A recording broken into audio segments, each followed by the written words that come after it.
Hello అందరికీ. నా పేరు ఈశ్వర్ అండి. నేను ప్రాప్ సెల్ కంపెనీలో జనరల్ మేనేజర్గా వర్క్ చేస్తున్నాను.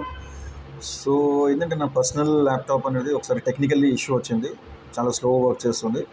సో నేను రాజ్ టెక్ సొల్యూషన్స్ వాళ్ళని అప్రోచ్ అయ్యాను. సో వాళ్ళు నా ల్యాప్టాప్ చెక్ చేశాక కొన్ని స్పేర్ పార్ట్స్ అవి చేంజ్ చేయాల్సి వస్తుంది అని చెప్పారు. సో వాళ్ళు తక్కువ బడ్జెట్లో, మనకు సూటబుల్ అయ్యేంత బడ్జెట్లో వాళ్ళు సర్వీస్ చేసి దాన్ని మాకు హ్యాండ్ ఓవర్ చేశారు. దాని తర్వాత ల్యాప్టాప్ అనేది చాలా ఫాస్ట్గా వర్క్ అవుతుంది. Thanks for the Raj Solutions. Thanks for the service.